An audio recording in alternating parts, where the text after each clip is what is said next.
Sejam muito bem-vindos ao programa Anamnese.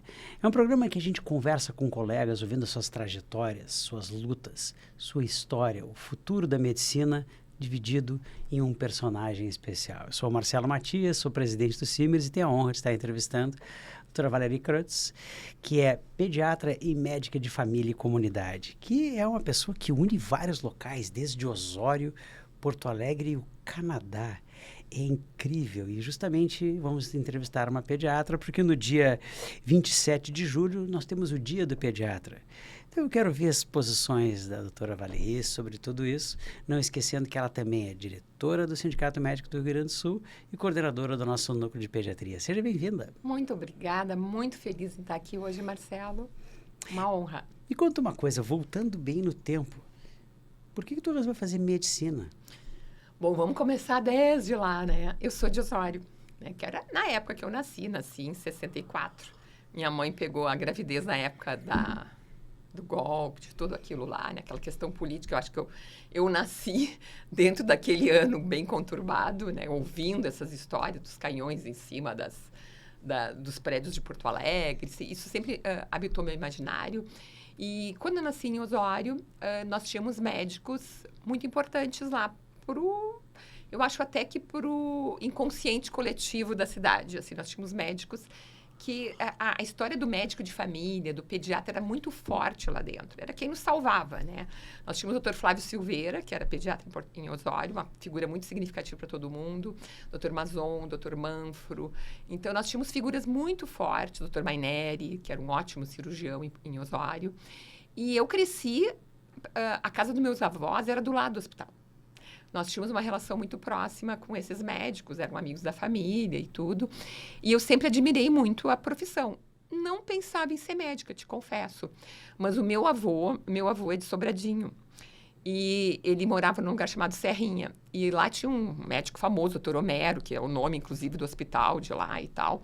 E o meu avô era como se fosse o assessor desse médico, aonde todo mundo que precisava de alguma coisa, alguma orientação, ele era meio que o assistente lá e ajudava bastante. Então, meu avô sempre teve uma relação muito próxima à medicina. Ele tinha um livro de medicina que ele lia. Ele ainda era a época das pérolas do Dr. Humphrey, não sei se tu conhece, não, que é uma homeopatia, tá? Ele tratava todo mundo com essa homeopatia lá, com as bolinhas dele. Eu, como criança, roubava as bolinhas, adorava roubar as bolinhas dele, que eram bolinhas de açúcar lá da homeopatia do Dr. Humphrey. Então, eu cresci muito com isso. Eu sou de uma geração que eu cresci com histórias. As histórias fizeram quem eu sou. De ouvir as histórias dos meus ancestrais, a história do Rio Grande do Sul em si. E quando eu decidi fazer uma faculdade, sempre foi muito importante na minha família a questão do estudo. Eram pessoas muito simples, né, do lado da minha mãe. O meu pai era paulista, deixou toda a família dele lá do interior de São Paulo e veio no Rio Grande do Sul, trazido pelo governo Brizola, para as escolas industriais de Osório. Conheceu a minha mãe era bem mais nova que ele. Eram 12 anos de diferença. E meu pai era um cara muito estudioso, gostava muito de estudar. Então, na minha casa, sempre foi estimulado a leitura. Eu sempre vi meu pai e minha mãe lendo desde que eu era pequenininha. Com 4, 5 anos eu já sabia ler. Com 6 anos eu tinha lido toda a biblioteca infantil do colégio. A leitura me salvou, como eu digo, né? Eu adorava ler para mim. E quando foi para decidir, nunca foi algo discutível que eu ia fazer uma faculdade.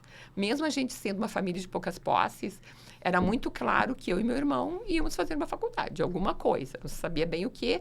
E ia ter que ser URGS, porque nós não tínhamos dinheiro para fazer uma faculdade privada. Então, e quando foi para decidir, eu decidi pela enfermagem. Eu achava que não enfermagem... Teu lado. Eu achava para mim que enfermagem... Olha que interessante. Meu pai é paulista, minha mãe é gaúcha e eu fiz engenharia de fazer medicina. Tu vê, olha a coincidência, tá vendo? Nós temos várias intersecções desconhecidas. Não, e isso é importante, isso constrói a gente como ser humano. E quando eu vim para Porto Alegre, meus pais tinham recém se separado, nós vimos para Porto Alegre, eu fiz o 3º ano no Julinho, tá? Então, imagina, eu fui uma menina que eu era tímida, parece mentira, mas eu era tímida, eu não era de falar, eu era muito introspectiva, e fui jogada no Júlio de Castilhos. Um monstro de um colégio. Eu vinha de um lugar que eu conhecia todo mundo desde o primário, pequenininho, onde tu era conhecida na cidade, filho dos professores e tal. E fui jogada no Julinho e... O que é isso, meu Deus? O que é esse mundo aqui? O que é essas pessoas? Tinha uso de drogas dentro do colégio, que a gente nem sabia o que era isso, né? Então, era um mundo à parte. Fui fazer o vestibular, decidi pela enfermagem, passei na enfermagem da URGS. adorei, assim, a enfermagem era diferente. Ali onde é o básico, na Ramiro, era o prédio da enfermagem, não é o prédio atual, tinha um prédio pequeno na Protásio, e a gente tinha ciências básicas na unidade básica, existia um mezanino até onde era a sala da enfermagem. Gostei muito, fiz o primeiro ano, me apaixonei por anatomia, adorei, fiz o segundo ano e teve uma grande greve da URGS, eu não sei se tu te lembra, em 82, uma greve que durou 3 meses, tá? Aliás, 82 não, desculpa, em 84, ela durou 3 meses. Nessa greve, eu comecei a pensar. Eu pensei... Eu era estudante de engenharia nessa época. Então, tu lembra disso aí? Eu conheço perfeitamente. Isso aí. Então, essa greve de 3 meses fez muita gente pensar. E eu comecei a pensar. Eu viajei para conhecer alguns parentes de São Paulo lá, e um tio chegou para mim e disse assim, minha filha, como é que tu foi no vestibular? Eu fui bem, eu fui em segundo lugar da enfermagem da URGS, não sei o quê. Mas eu tô olhando tua média aqui, olhei a média, tu entraria em medicina. Eu falei, sim, eu sei que eu entraria em medicina, mas eu quero enfermagem. Mas tu tem certeza? Tu gosta tanto de estudar, será que tu não seria...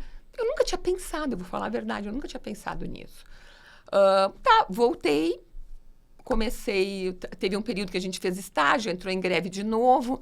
No estágio eu fiquei um pouco decepcionada, eu via que a enfermeira era preparada para fazer tanta coisa e chegava na hora, ela ficava só fazendo escala. Todas as habilidades dela parecia que não eram dentro do Brasil naquela época, acho que hoje mudou. Parecia que ela não podia desenvolver toda a capacidade dela. E eu comecei a pensar que talvez eu fosse fazer medicina. Aí eu fiz bioquímica, já era bioquímica 2, se não me engano, e eu me lembro que eu estava estudando sobre DNA, já era o 3º ou 4º semestre, estava lá o professor Perry, com um que hoje é médico, que era o assistente dele, e eu fui perguntar algumas dúvidas sobre DNA, e eles começaram a rir. Começaram a rir. Eu falei, por que vocês estão rindo? Tu já tirou 10 nos outros bimestres, o que tu tá tão interessada em DNA? Tu vai ser enfermeira. Isso me ofendeu muito, porque para mim a enfermeira é a base de tudo, ela cuida de todo o paciente. Quanto mais ela souber, melhor. E eu também cheguei à conclusão que realmente eu queria conhecer mais profundamente tudo. Então eu disse, não, eu quero fazer medicina. E eu entrei no cursinho, estudei por 3 meses, passei na medicina da URGS, tá? Estudou 3 meses? 3 meses. Eu também. Tá? Tu também é a mesma coisa? Eu larguei no meio do semestre. Eu me inscrevi para o vestibular na época, no último dia de inscrição da prova. Tá brincando. Porque eu tomei uma decisão muito rápida. Sim. Eu conversei com amigos, porque eu não sabia bem o que fazer. Sim. Estava pensando entre direito e medicina. Sim. E aí eu me inscrevi no último dia em medicina. Tu vê. Tanto que eu me inscrevi no cursinho, na época o cursinho tinha 6 meses, Sim. tinha um que era um mês só. Exatamente. Eu me inscrevi no de 6 meses, mas perdi os primeiro mês e meio, eu perdi. Sim. E entrei e fiz e passei. Sim. Foi a mesma coisa, mesma história. Quantas pessoas têm histórias semelhantes, né? Não, e eu decidi, passei, né? E passei pro primeiro semestre. A minha amiga que estava junto comigo não tinha passado pro primeiro semestre. Que lugar tu tirou? Eu tirei o 28º. Eu tirei 3º. Oh, meu Deus do céu! É que engenharia é melhor para fazer vestibular. Eu acredito. Melhor jeito de passar vestibular é fazer 3 anos de engenharia. É mesmo. É a não, eu acredito. Essa é o grande diferencial de ciências exatas, né? Claro. Porque ciências biológicas todo mundo é bom ali, claro. Né? O diferencial nas ciências exatas, pelo menos naquela época. E a minha grande amiga que estava junto comigo passou para o segundo semestre por uma questão, e eu fiquei muito abalada com isso, fiquei muito chateada, porque que ela passou e eu não. E foi ele que eu conheci meu marido. Meu marido foi o 3º lugar também. Ele é gênio, né? Ele é eu não, mas olha... O Fernando é gênio. Eu sei. E tu vê como a vida é. Eu acho que eu tinha que passar para o primeiro, tinha que ter ido para medicina, porque foi onde eu conheci ele e nós estamos juntos até hoje, né? Grande história de amor, né? Então, e dentro da medicina... Eu me encontrei, eu gostava do que eu fazia, a enfermagem me ajudou muito, a enfermagem me deu uma base, me deu maturidade, que eu acho que eu não tinha maturidade sobre isso ainda, acho que às vezes a gente entra muito cedo dentro da medicina, e me ajudou bastante, então ali eu fui na medicina. E por que pediatria dentro da medicina? Tu começou pela pediatria ou pela medicina de família? Como é que foi esse processo? Não, o que acontece? Durante a faculdade eu não sabia bem o que fazer. Logo que eu entrei, eu me lembro que o Busato nos levou por uma aula inicial no São Pedro. E era uma doença mental. E eu fiquei apavorada. Eu nunca tinha tido experiência com doença mental. E eu fiquei, meu Deus, com medo. Eu falei, nunca aquilo de jeito nenhum. Que eu tinha pensado no começo em fazer psiquiatria, questão da mente, questões de problemas na minha família e tal. Com aquilo ali eu morri de medo, não queria, um desconhecimento da minha parte, tá? Durante a passagem na faculdade, quando eu passei em pediatria, eu me apaixonei. Me apaixonei por pediatria. Porque, primeira coisa que eu tinha uma ideia sempre de ser clínica geral. Eu lia, não sei se tu já leu, eu gosto muito de ler, A. J. Cronin. É um autor antigo, ele era médico, tá? Lá do começo do século. E ele escreveu muitas histórias baseadas na medicina de família. Ele era o clínico do interior e contava histórias sempre com casos médicos. E eu me via no A.J. Cronin. Eu queria ser aquela médica de referência para uma comunidade pequena, como eram os médicos da minha infância, do meu inconsciente coletivo lá, que eram muito importantes. E dentro da pediatria, eu comecei a ver que a criança não mente. Que às vezes é difícil de trabalhar adulto, que ele pode... até tu chegar realmente ao âmago da questão, a criança tu vê pela pele dela, pela respiração dela, pelo olhinho dela, tu vê tudo que está acontecendo com ela. Quer dizer, metade de uma consulta pediatria, tu olha para a criança, tu já sabe a gravidade, isso, aquilo outro. Então, é a primeira coisa boa. Segundo, tu poder falar com os pais. Tu poder interferir no crescimento desse serzinho e ajudar nesse crescimento. Então, eu me apaixonei pela pediatria e aí eu disse, não, vou ser pediatra. Ali eu decidi. Entrei na pediatria da PUC, na época era uma das melhores que tinha no Rio Grande do Sul. Para mim foi uma grata surpresa, porque eu era filha do Clínicas. Para mim era... Eu me lembro que um professor dizia, vocês podem não acreditar, mas existe vida além do Clínicas. Eu achava que não existia, vou te falar a verdade. Todo mundo do Clínicas achava que não tinha. Eu achava que não existia. Para mim era só Clínicas. Adoro Clínicas até hoje, acho que é uma grande referência. Mas existe realmente vida além. E quando eu entrei na PUC foi uma grata surpresa, era maravilhoso tudo. Nós tínhamos todo era o professor Seleni, o professor Paulo Loft, tinha assim, era muito professor Kipper, muita gente bacana, muita gente que está aí ainda até hoje, e muita coisa baseada no Toronto Sick Children. Né? Quer dizer, nós tínhamos uma referência canadense também, uma coisa de qualidade, número de leitos era enorme, a gente trabalhava com SUS, com particular, tu tinha essa experiência também do paciente privado, né? Além do paciente SUS, tu conseguia trabalhar as duas coisas, trabalhar com paciente grave. Nós fazíamos pós-operatório cardíaco, como R1, eu ajudando em pós-operatório cardíaco. Aquilo era uma experiência, assim, inigualável, foi muito legal. E a PUC sempre foi uma excelente faculdade e sempre foi um excelente hospital de ensino. Foi uma grande perda, fechamento da PGT, uma perda, assim, irreparável para mim. E daí, e nesse meio tempo, a trajetória do meu marido. Ele, no terceiro ano de faculdade, ele foi para o Canadá, foi selecionado para uma bolsa. Ele, como eu disse, ele era um gênio, assim, uma coisa. Imagina, ele entrou com 16 anos para a faculdade de medicina, né? E ele foi para lá e quando ele voltou, já com uma proposta de doutorado lá fora. Então, eu sabia que eu ia terminar a residência e eu ia ter que ir para o Canadá com ele. Né? Eu ali na residência e tal, nós nos casamos no segundo ano de residência, quando estava no segundo ano de residência, ele esperou por mim e a gente foi embora. Eu terminei a residência no dia 30 de dezembro, dia 4 de janeiro eu estava a menos 40 graus. Que beleza. Vocês imaginam o que é isso, tá? No ano de 1991, 4 de janeiro, eu saí de mais 40 para menos 40. A Stanley estava nascendo. Eu estava no interior do Canadá. Edmonton era uma capital, mas naquela época Edmonton tinha 500 mil habitantes. Hoje já tem 1,5 milhão. Então, na verdade, era uma cidade relativamente pequena. Era caro para fazer telefonema para a família. Eu já estava grávida de 3 meses. Eu casei, logo em seguida engravidei, meu primeiro filho. Depois de uma residência super ativa, cheguei lá sem nada, eu não tinha alguma coisa específica. Eu sabia o inglês técnico, eu não tinha o inglês fluente na época. E meu marido passava 8 a 10 horas por dia no laboratório. O que eu ia fazer? Aí eu comecei a estudar, fazer TOEFL, etc. Ganhei o nenê e comecei a bater nas portas. E me apresentar com o meu broken English, né? The books on the table, sabe? Alguma coisa do tipo. E até que, finalmente, eu consegui impressionar alguém, um imunologista pediátrico, Dr. Henry Pabst. E, na época, teve várias coincidências lá. Foi o boom, aí falando mais para médicos agora, não para os leigos tanto, sobre a descoberta dos T-helper tipo 1, tipo 2. Que hoje nós já temos muito mais tipos de TH, NK cells, etc. Mas na época estava se descobrindo isso. E existia um cientista, um imunologista na nossa faculdade, em Edmonton, na Universidade de Alberta, do Dr. Tim Mossman, que foi o cara que descobriu, era da equipe que descobriu os T-helper tipo 1, tipo 2. E ele estava em integração com o Dr. Henry Pabst, e eu fui aceita, na época, para o doutorado, para fazer... nós trabalharmos a imunologia, especificamente da tuberculose, dentro da imunologia pediátrica. Tuberculose no Canadá? Sim. Infelizmente, entre os indígenas, uma taxa bem alta de tuberculose. Eu achei que era a única coisa que nós éramos campeões, assim. Eu nunca imaginei o Canadá com tuberculose. Sim, infelizmente tem lá. Mas tinha, pelo impressionante. menos. É impressionante, é bom a gente saber. E então a gente começou a estudar, mas na verdade quando tu faz o doutorado a coisa é muito mais ampla, né? Tu tá estudando toda a resposta imune, tá? Eu trabalhei nos primórdios do quantiferol. Essa era a minha base, tá? Em montar eu cheguei a trabalhar, eu cheguei a fazer os anticorpos nos ratinhos. A gente não comprava pronto o anticorpo. A gente fabricava o nosso anticorpo. A gente fabricava nossas placas de ELISA, tá? A gente media a quantidade de interleucina, de interferon, de fator de crescimento, proliferação linfocitária com timidina tritiada. A gente fazia ciência básica. Eu tenho certeza que ninguém está entendendo não, daí é mais para médico, tá? Desculpa. Eu me entusiasmo, né? Mas, ou seja, a gente fazia ciência básica e junto eu comecei a ir junto da Dr. Henry Pabst a olhar os pacientes imunológicos dele, porque não existia outro imunologista pediátrico. Imunologia pediátrica, como até hoje, ela é rara, tá? São muito poucos que existem, porque é muito imunologista, ele vem da biologia e não da medicina, tá?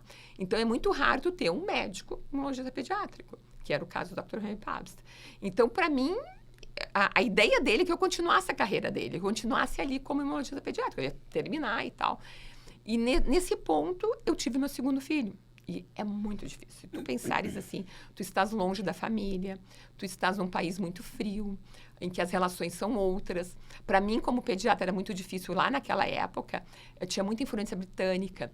Crianças eram para ser vista e não ouvida. Era assim a teoria da época, tá?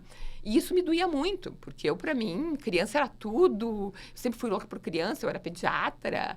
Então, por exemplo, se eu era convidada para um jantar, eles sabiam que eu não tinha empregada, que eu era estudante. E se a criança não tivesse o nome dela, não era para te levar a criança. No Brasil é uma coisa meio implícita. Se tu convidar um estudante teu, ele tem filhos pequenos, vem junto, entendeu? Lá não era assim. Então, esse código que tem era uma coisa muito difícil, assim, para mim, né, de entender. E aí, com o tempo, eu comecei a ficar um pouco deprimida. E quando eu tive o segundo filho, hoje eu vejo que eu tive uma depressão pós-parto. Na época, não. Eu sou uma pessoa extremamente ativa. Quando eu voltei da minha licença maternidade, o meu supervisor e meu co-supervisor estavam, Val, aí nós temos um monte de coisa para fazer. Já estava no 4º ano de doutorado, tá? Já feito todas as cadeiras, passado com louvor e tudo. E eu cheguei e disse assim, olha, eu quero ir embora. Eu quero terminar logo essa tese, eu preciso ir para o Brasil. Meu marido tinha terminado o doutorado dele, era o cientista-chefe, trabalhou na Altarex, trabalhou em várias biotecnologias ali, com uma grant enorme, pesquisa contra o câncer. E eu queria voltar para o Brasil. E eu me lembro que eles chegaram para mim e disseram, não, o meu co-supervisor, principalmente o Tim Mosman, que era o imunologista, não, estudante meu não faz doutorado com menos de 8 a 10 anos. Eu, ok, como assim, sabe? Eu tenho que ir embora, eu não aguento mais, eu preciso ir embora. E aquela loucura toda de voltar, eu peguei a minha tese, peguei um pedacinho da minha tese e fiz o Master of Science daí dela, em vez de deixei todo o resto e voltei. Sabe que eu entendo perfeitamente, né? Eu tenho uma dificuldade muito grande com frio. As pessoas dizem assim, que friozinho gostoso. Eu nunca vejo friozinho gostoso. Hoje eu já adoro, mudou tudo. Friozinho gostoso para mim é 18 graus. Sério? 20, eu aceito 20, como um friozinho gostoso. Meu Deus. Não, eu já gosto agora, hoje eu gosto. E me conta uma coisa, como é que foi o retorno ao Brasil? E mais do que isso, como é que tu ampliou a tua especialidade da pediatria para medicina de família e comunidade? Tá. Quando eu voltei ao Brasil foi muito difícil, porque na verdade era eu que queria voltar, né? Não meu marido, né? Ele teve que começar tudo de novo aqui. E para um cientista, tu sabe que o Brasil não é uma coisa fácil, né? Ainda mais um cientista com tanta abrangência como ele. Então, foi muito difícil. Quando eu voltei, eu fiz plantão no Hospital Getúlio Vargas, em Sapucaí do Sul. Eu pegava o que tinha. Depois de 6 anos sem fazer plantão, saí da residência só fazendo mais ciência básica e clínica dentro do hospital, eu fui lançada nos plantões, tá? Fiz plantão lá, trabalhei em clínica particular, cheguei a fazer plantão no Santo Antônio, ainda o Santo Antônio ainda antigo, lá na Ceará, peguei ainda quando ele foi para a nova sede. Fiz várias coisas e nisso estava nascendo os PSFs. Eu peguei o nascimento deles. As primeiras 30 equipes estavam sendo implantadas em Porto Alegre. E aí a minha cunhada, que trabalhava que era médica de família, que inclusive foi do Simers, Adriana Rojas. Sim, conheço. Tá, Adriana, minha cunhada, tá? Minha ex-cunhada. Adoro ela. Ela é uma queridona, uma Convidei-a mais de uma vez para ela retornar. Ela é incrível, adoro ela, tá? Batalhadora daquelas boas, tá? A Adriana me disse, Val, tem uma coisa chamada aqui médico de família. Eu falei, não, eu conheço, o Canadá é baseado em médico de família, para mim é uma coisa muito tranquila, acho que é um conceito muito legal, tu tem um médico de referência e tal. Apesar de ter vários problemas lá dentro, eu tinha alguns especialistas, porque como eu era do departamento, era mais fácil para eu conseguir. Meus filhos tinham pediatra, mas assim, o básico ali era a questão da medicina de família. E ganha muito bem, na época se ganhava muito bem, tá? Tu trabalha 40 horas, não precisa fazer plantão. E eu, isso é bom, né? Porque eu tenho um marido cientista. Passo o tempo inteiro com milhões de coisas. Tenho 2 filhos pequenos. Alguém tem que ter tempo para os filhos. Então, eu tenho um horáriozinho direto, sem precisar fazer plantão, sem precisar fazer outras coisas. Maravilha. Fiz a seleção, passei e comecei na medicina. Trabalhei 4 anos. Me apaixonei. Me apaixonei mesmo, assim. Me apaixonei a ponto, assim, de... Eu ia à noite para reunião de comunidade. Era uma coisa assim, todo mundo tinha medo. Eu trabalhei no Monte Sargento, trabalhei na Lomba. Todo mundo... E eu não. Eu me aproximei muito da comunidade, assim... E aí teve milhões de problemas, porque a gente ficava muito na mão do agente político, tá? E isso foi um problema, porque tu acreditava piamente no modelo, e tu respeitava o modelo, e tu não pensava em política. Só que quem está gestando, quem é o gestor ali, muitas vezes te vê como um agente político. E aí que deu problema, acabou dando vários problemas, que eu acabei pedindo demissão, não aguentei. Porque quando eu me entrego. Eu acreditava que eu era a referência à população, eu não podia mentir para a população, eu não podia... E isso acabou me levando a pedir demissão, e nisso a CACI estava selecionando para medicina de família. Eles estavam montando a medicina de família. E eu fui selecionada e ajudei eles a montar, e foi uma experiência maravilhosa. Montar a medicina de família dentro da rede privada, eu acho que é uma experiência que poucos médicos de família têm. E ali a CACI resolveu investir em nós, médicos de família, porque alguns eram médicos de família já com residência e outros não. Porque como é até hoje, e tu vê, isso foi há quantos anos atrás, tá? Até hoje, infelizmente, nem todo mundo entra com a especialização. Naquela época se justificava porque tu quase não tinha, mas agora não sei, né? A CACI montou um curso em Company com o pessoal de Curitiba. Por que Curitiba? Curitiba tinha feito um alto investimento em medicina de família e treinou toda a equipe dele com o Yves Talbot, de Toronto, tá? Em relação à medicina de família. Então, esse pessoal era altamente qualificado. Eles montaram uma rede, tinha prontuário em comum, a emergência conversava com as UBSs, tudo que a gente quer, porque não é assim o hospital de clínicas isolado, o paciente lá na UBS sem ninguém saber sobre ele, não. O sistema tem que se comunicar.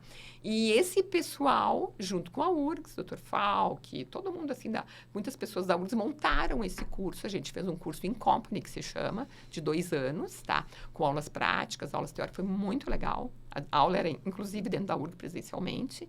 E depois a gente fez o teste, né, da Sociedade Brasileira de Medicina de Família e Comunidade. Eu tenho muito orgulho de ter sido o 18º lugar do Brasil, tá? E daí eu tenho o RQE, a qualificação. E aí eu te pergunto, como é que está a vida hoje? Olha, hoje está muito bom. Eu acho que, assim, tudo que eu passei, a gente lembra, assim, das brigas, das coisas, tudo que aconteceu, como qualquer pessoa, são para construir quem a gente é hoje, né?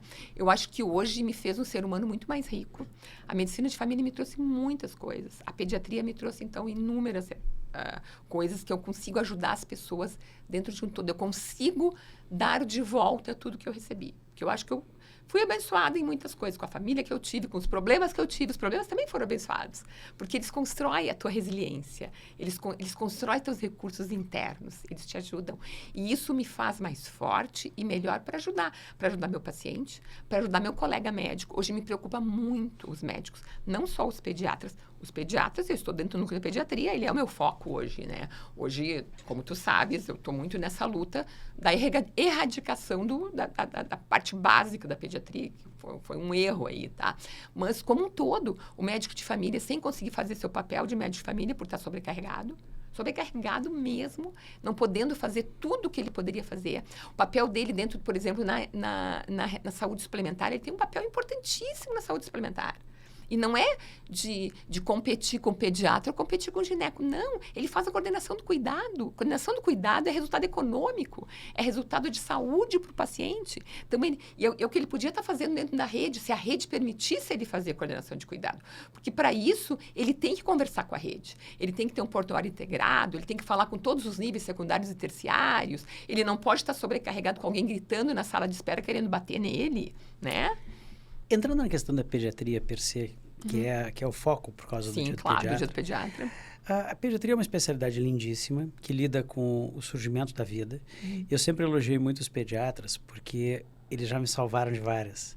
Né? Os neonatologistas, especialmente, sempre ajudam muito os obstetras, então a gente tem uma relação mais íntima e eles são muito importantes para nós. Mas a pediatria é uma especialidade que tem uma característica que eu acho que é problemática, que é a especialidade da sazonalidade. Né? Claro, dentro de subespecialidades da pediatria isso não acontece. Neonatologia não tem isso. Talvez assim, mas pega o próprio intensivismo pediátrico, tem isso, e o próprio consultório do pediatra tem essa sazonalidade. Como é que é ser pediatra num lugar como o Rio Grande do Sul, que tem verão e inverno, ambos extremos, e que isso interfere diretamente no consultório? Eu vou te dizer, eu acho que antes, talvez, a sazonalidade fosse mais importante, tá? Eu não sei o que está acontecendo, e a gente vê, inclusive, nas emergências isso, que ela não está impactando mais tanto. Talvez pela mudança climática. A gente está tendo viroses de verão, né? E sérias, inclusive, né? Fevereiro a gente teve, foi bem feio o negócio. Então, isso também mantém o consultório do pediatra ocupado, tá? Eu acho também que tem uma maior conscientização da questão de promoção de saúde. O pediatra também está sendo procurado em função disso. Todos os problemas que estão vindo com a questão da tela, do adolescente no quarto, né, que hoje é uma questão, o adolescente no quarto hoje é uma questão que afeta todas as famílias. E o pediatra contribui nisso aí. Então, eu acho que a sazonalidade hoje não impacta tanto o consultório no sentido de gerenciamento de consultório.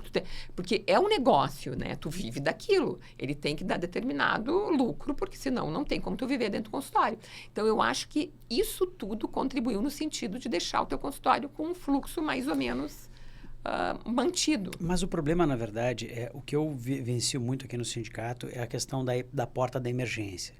Porque o que acontece? Costumeiramente se faziam operações inverno, ou seja, na operação inverno existe vaga para pediatra na porta da emergência, contratam temporariamente.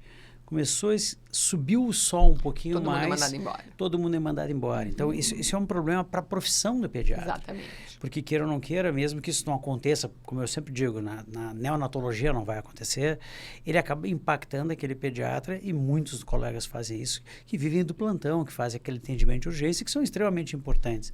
Como é que tu vês isso e como é que o núcleo de pediatria enxerga essa situação da sazonalidade? Isso, nesse sentido, é muito ruim, porque o que eu estava falando é a medicina de consultório, né? Pediatria de consultório. Nós falando em termos de hospitalar, em termos de emergência, isso é muito ruim. Isso também reflete uma falta de planejamento do gestor, né? Porque quando eu planejo, eu tenho que planejar já ter esses extras quando eu preciso, porque não é só extra em termos de doença, é também férias, é também doenças dos colegas, e a gente tem visto isso mesmo fora da época de pico, um problema de sobrecarregar, porque tem isso que não é levado em conta. As férias, as doenças, os pediatras estão ficando mais velhos, né? Nós temos hospitais onde os pediatras estão mais velhos, onde isso sobrecarrega mais. Então, o gestor tem que pensar nisso como algo constante ao longo do ano e não simplesmente como coisas de crise, que a crise tem que ser excepcionalidade. E, no entanto, a crise está virando a regra. Nós estamos tratando como se isso fosse normal. Eu vou contratar mais só para aquele período e não. E quando, na verdade, se tu for parar para pensar, uma emergência hospitalar, ela não é para atender ficha azul e ficha verde, por exemplo, né? Então, se ela está se propondo a atender, ela tem que ter um ambulatório, digamos, ali dentro, como uma época a gente teve no Clínicas, há muitos anos atrás, isso, que tu, ficha verde, ficha azul, vai para esse ambulatório ali.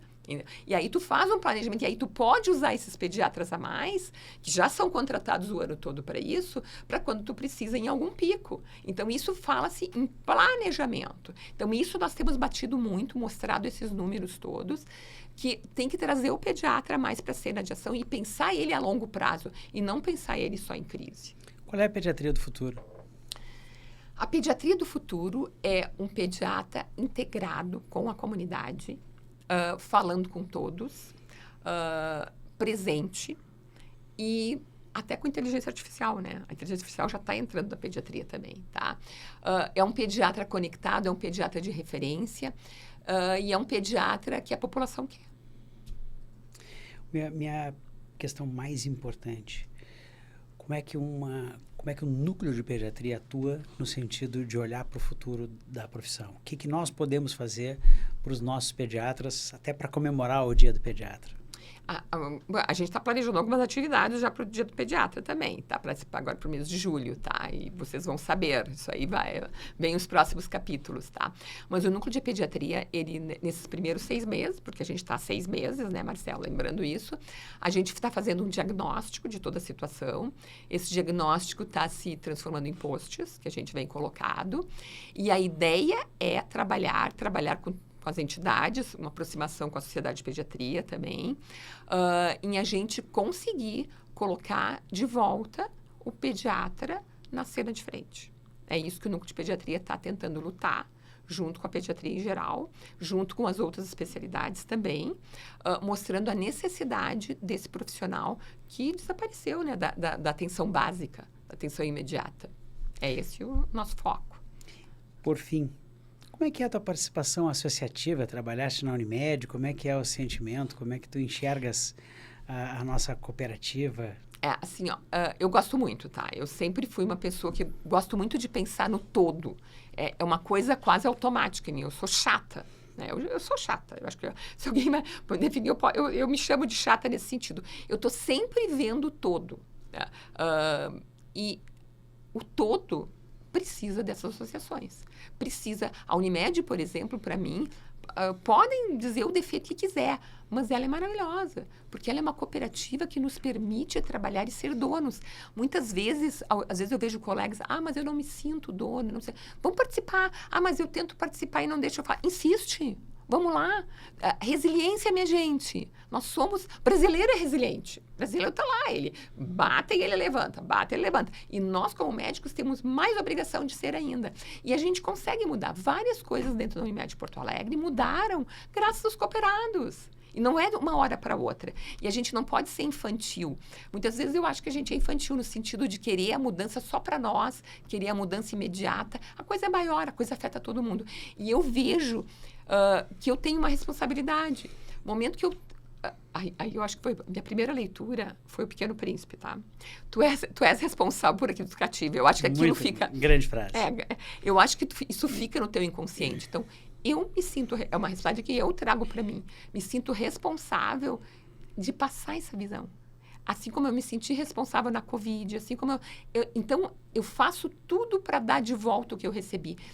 Toda a minha educação foi graças à Universidade Federal. Eu não teria a educação que eu tive se eu não tivesse essa universidade. Foi graças a ela. Senão, eu não teria educação superior. Então, eu dou de volta o tempo todo. Eu dou em todos os termos. Eu participo como síndica do meu condomínio. Já fui síndica do condomínio na praia de 314 pessoas, que era só bomba. Só bomba. Fui batida até não poder mais. Mas tá lá. Dei o exemplo, tentava não brigar com ninguém, tentava dar exemplo de civilidade. Dentro da Unimed, eu tento contribuir. Já fui conselheira.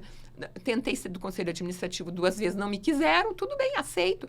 O Conselho Fiscal já fui 2 vezes. Continuo contribuindo, mesmo não sendo do Conselho. Acho que eu tenho uma responsabilidade de contribuir. Não é para eu fazer plataforma, porque eu quero ir lá, etc.